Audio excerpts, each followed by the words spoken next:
नमस्कार दोस्तों, आप सभी का स्वागत है आपके अपने YouTube channel history with Narendra में। दोस्तों, आज की इस वीडियो में हम NCERT हिस्ट्री क्लास 11th का चैप्टर है जो औद्योगिक क्रांति, उसके नेक्स्ट पार्ट को सेकंड पार्ट को कर रहे हैं। तो बिना देरी के करते हैं वीडियो शुरू। पहला प्रश्न है, औद्योगिक क्रांति में जेम्स वाट के योगदान के संदर्भ में कौन सा विकल्प सही है? तो पहला ऑप्शन दिया गया है, जेम्स वाट ने भाप के इंजन के अलावा दस्तावेजों की नकल तैयार करने हेतु एक रासायनिक प्रक्रिया का भी आविष्कार किया था। तो बिल्कुल सही है। नेक्स्ट है, जेम्स वाट द्वारा बनाई गई नापने की इकाई असव शक्ति के साथ यांत्रिक शक्ति की तुलना पर आधारित थी। ये भी सही है। नेक्स्ट दिया गया है, जेम्स वाट की माप की इकाई या वाट की माप की इकाई यानी असव शक्ति एक घोड़े की 1 मिनट में 1 फुट तक 33,000 पाउंड या फिर 14,969 किलोग्राम वजन उठाने की क्षमता के बराबर थी। बिल्कुल सही है। इस प्रकार से सभी कथन यहाँ पर सही दिए गए हैं। नेक्स्ट है, औद्योगिक क्रांति में महत्वपूर्ण भूमिका अदा करने वाली वाष्प शक्ति के संदर्भ में कौन सा विकल्प सही है? तो वाष्प शक्ति बड़े पैमाने पर औद्योगिकरण के लिए निर्णायक सिद्ध हुई। बिल्कुल सही है। भाप की शक्ति द्वारा उच्च तापमानों पर दबाव पैदा करने से अनेक प्रकार की मशीनें चलाई जा सकती थी। ये भी सही है। नेक्स्ट है, वाष्प शक्ति ऊर्जा का अकेला ऐसा स्रोत था जो मशीनरी बनाने के लिए फायदेमंद तथा कम खर्चीला था। तो सभी कथन यहाँ पर सही दिए गए हैं। नेक्स्ट क्वेश्चन है क्वेश्चन नंबर 57, भाप की शक्ति का इस्तेमाल सर्वप्रथम डैश उद्योग में किया गया था? तो इसका सबसे पहले उपयोग खनन उद्योग में किया गया था। नेक्स्ट है, निम्न में से किसने खानों से पानी बाहर निकालने के लिए 1698 में माइनर्स फ्रेंड खनक मित्र नाम के भाप के इंजन का आविष्कार या मॉडल बनाया था? तो वो थे थॉमस सेवरी। नेक्स्ट क्वेश्चन है, 1712 में भाप का इंजन किसने तैयार किया? तो इसका राइट आंसर है ऑप्शन सी, थॉमस न्यूकोमन ने। नेक्स्ट है, नेहरू उन्माद या कैनल मेनिया की कालावधि मानी जाती है? तो इसकी कालावधि 1788 से 1796 मानी जाती है। नेक्स्ट है, इंग्लैंड में वर्सली कैनाल का निर्माण किसने किया था? तो इसका राइट आंसर हो जाएगा जेम्स ब्रिंडली ने। कब किया गया था? सॉरी, किस वर्ष किया गया था? 1761 में। और इसके द्वारा बनाई गई थी जेम्स वर्सली कैनाल, ये जेम्स ब्रिंडली के द्वारा बनाई गई थी। नेक्स्ट है, 1814 में निर्मित पहला भाप से चलने वाला रेल का इंजन किस नाम से जाना गया था? तो इसका राइट आंसर ऑप्शन ए, और रॉकेट। उस इंजन का नाम रॉकेट था। नेक्स्ट है, स्टीफेंसन ने किसका निर्माण किया था? तो उन्होंने एक रॉकेट नाम के भाप के इंजन का आविष्कार किया था। नेक्स्ट है, रॉकेट निर्माण के बाद परिवहन क्षेत्र में कौन सा महत्वपूर्ण बदलाव आया? अब रेलगाड़ियां वर्ष भर उपलब्ध रहने वाला परिवहन का नया साधन बन गई। ये रेलगाड़ियां सस्ती, तेज माल व यात्री ढोने का काम करती थी। नेक्स्ट है, अब लकड़ी की पटरी का स्थान लोहे की पटरी ने ले लिया। साथ ही भाप के इंजन द्वारा लोहे की पटरी पर रेलवे डिब्बों की खिंचाई होने लगी थी। तो उपरोक्त सभी कथन यहाँ पर सही दिए गए। ये कुछ परिवर्तन थे रॉकेट के निर्माण के बाद जो इंजन था। नेक्स्ट, नहर उन्माद की कालावधि में कितनी नहर परियोजनाओं पर काम किया गया? राइट आंसर हो जाए ऑप्शन बी, 46 नहरों पर। नेक्स्ट है, 46 परियोजनाओं पर। बल्चर नामक रेल इंजन का निर्माण किसके द्वारा करवाया गया था? तो वो थे जॉर्ज स्टीफेंसन। नेक्स्ट है, छोटे रेल उन्माद का काल माना जाता है? तो इसका काल 1833 से 1837 माना जाता है। नेक्स्ट क्वेश्चन दिया गया है, कौन सा विकल्प असुमेलित है? तो खनक मित्र थॉमस सेवरी सही है। सोहो फाउंड्री जेम्स वाट, ये भी सही है। भाप का इंजन जेम्स वाट, तो ये यहाँ पर असुमेलित दिया गया है। रॉकेट ये स्टीफेंसन के द्वारा बनाया गया है। नेक्स्ट है, पंपिंग डेविल फुफकारने वाला दानव, ये इंजन का नाम है। नामक इंजन का निर्माण किसने किया था? तो इसका निर्माण किया था रिचर्ड ट्रेविथिक के द्वारा। नेक्स्ट क्वेश्चन है, ब्रिटेन के औद्योगिकरण में भाप के इंजन की उपयोगिता के संदर्भ में कौन सा विकल्प सही है? तो पहला दिया गया है यहाँ पर, थॉमस न्यूकोमेन द्वारा 1712 में निर्मित वाष्प इंजन में संघनन बेलन के लगातार ठंडा होते रहने से इसकी ऊर्जा खत्म होती रहती थी। सही है। 1769 तक भाप के इंजन का इस्तेमाल केवल कोयले की खानों में ही होता था, ये भी सही है। जेम्स वाट द्वारा विकसित मशीनों से भाप का इंजन केवल एक साधारण पंप की बजाय एक प्रमुख चालक के रूप में काम देने लगा, ये भी सही है। इस प्रकार सभी कथन यहाँ पर सही दिए गए हैं। नेक्स्ट है, निम्न में से किसने मैथ्यू बोल्टन की सहायता से 1775 में सोहो फाउंड्री का निर्माण किया था? तो सोहो फाउंड्री का निर्माण जेम्स वाट ने किया था अपने मित्र मैथ्यू बोल्टन की सहायता से। नेक्स्ट क्वेश्चन है, सोहो फाउंड्री का निर्माण कहाँ पर हुआ था? तो ये इंग्लैंड के बर्मिंघम शहर में हुआ था। नेक्स्ट है, 1840 में ब्रिटेन में बने भाप के इंजन संपूर्ण यूरोप में आवश्यक ऊर्जा का डैश से अधिक अश्व शक्ति का उत्पादन कर रहे थे। 70% अश्व शक्ति का उत्पादन कर रहे थे। नेक्स्ट है, छोटे रेल अनुवाद के दौरान डैश मील लंबी रेल लाइन का निर्माण हुआ था? तो 1400 मील लंबी लाइन का रेलवे लाइन का निर्माण किया गया था। बड़े रेल अनुवाद जो कि 1844 से 1847 तक माना जाता है। नेक्स्ट क्वेश्चन है, क्वेश्चन नंबर 77, बड़े रेल अनुवाद काल में डैश मील लंबी रेलवे लाइन बनाने की मंजूरी दी गई? तो इसमें 9500 किलोमीटर की रेलवे लाइन बनाने की मंजूरी दी गई थी। नेक्स्ट है, किस आविष्कार के साथ औद्योगिकरण प्रक्रिया ने दूसरे चरण में प्रवेश किया? तो राइट आंसर है ऑप्शन 1 रेलवे।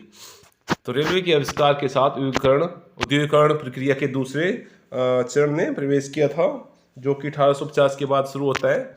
नेक्स्ट है, society of arts. Society of arts की स्थापना कब की गई थी? राइट आंसर हो जाएगा ऑप्शन बी 1754 में। नेक्स्ट क्वेश्चन है, उद्योग क्रांति का कौन सा आविष्कारक बालों की विग बनाने वाला था? तो राइट आंसर है option C Richard Arkwright. Next है, एडमंड कार्टराइट। एडमंड कार्टराइट के संदर्भ में कौन सा विकल्प सही है? तो एडमंड कार्टराइट ने साहित्य, आयुर्विज्ञान, कृषि का अध्ययन किया था, सही है। प्रारंभ में एडमंड कार्टराइट की इच्छा पादरी बनने की थी, यह भी सही है। यह यांत्रिकी के बारे में बहुत कम जानता था, तो ये भी सही है। तो एडमंड कार्टराइट के बारे में सभी कथन यहाँ पर सही दिए गए हैं। नेक्स्ट क्वेश्चन है, निम्न में से कौन सा आविष्कारक एक सेना अधिकारी था? तो right answer option A Thomas Savery. Next है, निम्न में से कौन सा आविष्कारक एक लोहार या तालासाज था? तो वो थे थॉमस न्यूकोमेन। नेक्स्ट है, नहर निर्माता जेम्स ब्रेंडले के संदर्भ में कौन सा विकल्प सही है? तो जेम्स ब्रेंडले लगभग निरक्षर था, ये भी सही है। शब्दों की कमजोर वर्तनी के चलते ब्रेंडले नौचारण नेविगेशन शब्द की सही वर्तनी कभी नहीं बता सका, ये भी सही है। जेम्स ब्रेंडले में गजब की स्मरण शक्ति, कल्पना शक्ति और एकाग्रता थी, ये भी सही है। तो सभी कथन उसके बारे में सही दिए गए हैं। राइट आंसर ऑप्शन डी हो जाएगा।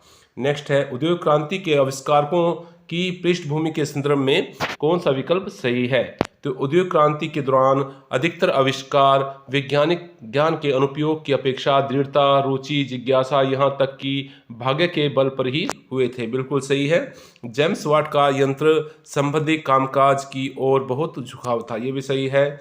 कपास उद्योग क्षेत्र के कुछ आविष्कारक यथा जॉन के तथा जेम्स हरग्रीव्स बुनाई और बढ़ईगिरी से परिचित थे, तो ये भी सही कथन सही है। तो इस प्रकार से सभी कथन यहाँ पर सही दिए गए। राइट आंसर ऑप्शन डी हो जाएगा। नेक्स्ट है, इंग्लैंड का कौन सा शहर लंदन, ब्रिस्टल, चैनल और मर्सी तथा हैबर नदियों के साथ जुड़ने वाली नहर प्रणाली के मध्य स्थित होने के कारण तेजी से विकसित हुआ था? तो राइट आंसर हो जाएगा ऑप्शन बी यहाँ पर बर्मिंघम।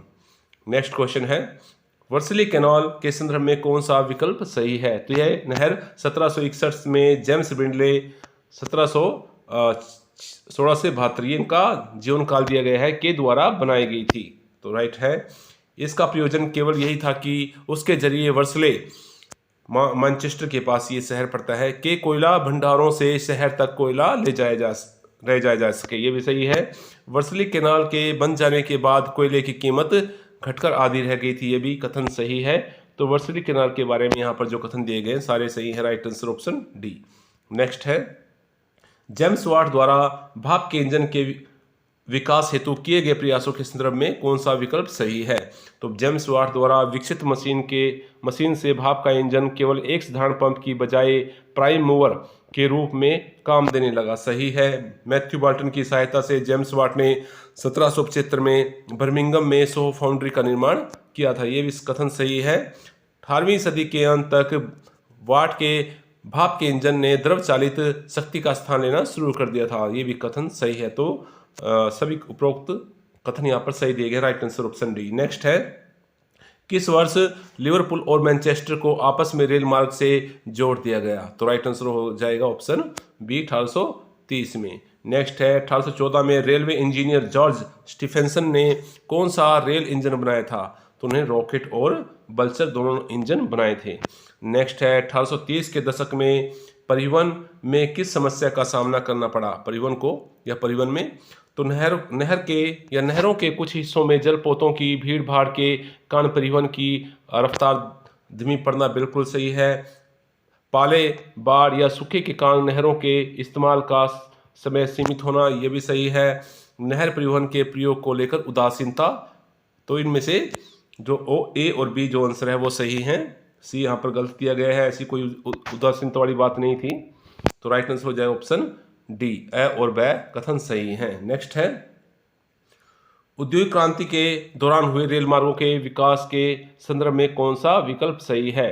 तो पहला जो ऑप्शन दिया गया है वो है 1830 से 1850 के बीच ब्रिटेन में रेल पथ कुल मिलाकर 2 चरणों में 6000 मील लंबा हो गया, बिल्कुल सही है। रेल मार्गों के विकास कार्य में लोहे व कोयले का भारी मात्रा में उपयोग करने के साथ साथ निर्माण तथा लोक कार्य उद्योग के क्रियाकलापों में तेजी आई, ये भी सही है। 1850 तक आते आते अधिकांश इंग्लैंड रेलवे मार्ग से जुड़ गया था, तो ये कथन भी सही है। तो राइट आंसर हो जाएगा ऑप्शन डी। नेक्स्ट क्वेश्चन है, औद्योगिक क्रांति से लोगों की जीवन शैली में आए बदलावों के संदर्भ में कौन सा विकल्प सही दिया गया है? तेज गति से बढ़ती आबादी के चलते इंग्लैंड में नगरों की संख्या 1850 में बढ़कर 29 हो गई, बिल्कुल सही है। तेज गति से बढ़ती आबादी की रफ्तार के मुताबिक रहन सहन के अन्य साधनों में वृद्धि नहीं हो पाई, तो ये भी सही है। सफाई व स्वच्छ पेयजल व्यवस्था में भी बढ़ती शहरी आबादी के मुताबिक सुधार नहीं हुआ, ये भी कथन सही है। तो सभी कथन यहाँ पर सही दिए गए और right answer option D.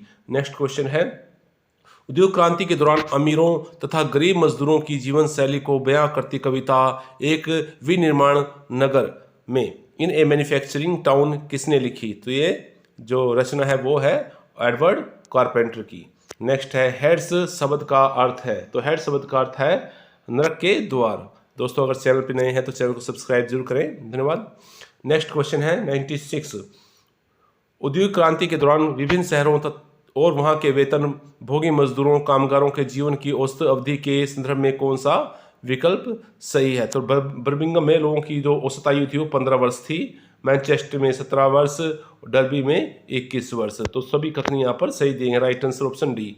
Next है, उद्योग क्रांति के दौरान कौन सी महामारी मजदूरों की मौत का कारण होती थी? तो हैजा, अंतशोध, टाइफाइड और क्षय रोग, ट्यूबरकुलोसिस, तो उपरोक्त सभी right answer option D. Next है, किस वर्ष हैजे के भीषण प्रकोप से 31,000 से अधिक लोग मारे गए थे? तो इसका right answer option C 1832। Next है, उद्योग क्रांति से प्रभावित मजदूरों की जीवन शैली के संदर्भ में कौन सा विकल्प यहाँ पर सही दिया गया है? तो इस क्वेश्चन को हम नेक्स्ट वीडियो में करेंगे क्योंकि यहाँ पर ये क्वेश्चन पूरा नहीं है। तो दोस्तों अगर चैनल पे नए हैं तो चैनल को सब्सक्राइब जरूर करें और दोस्तों के साथ शेयर भी करें, धन्यवाद। अगर आप KVS की तैयारी कर रहे हैं तो ये क्वेश्चन आपके लिए बहुत महत्वपूर्ण होने वाले हैं क्योंकि KVS का जो सिलेबस आया है उसमें केवल 11th और 12th का सिलेबस ही दिया गया है। तो जो मैं भी वीडियो में करा रहा हूँ इनसे बाहर कोई भी क्वेश्चन आने की कोई भी संभावना नहीं है क्योंकि इसमें सारा जो चैप्टर है वो कवर हो जाता है। तो वीडियो को देखते रहिए, धन्यवाद।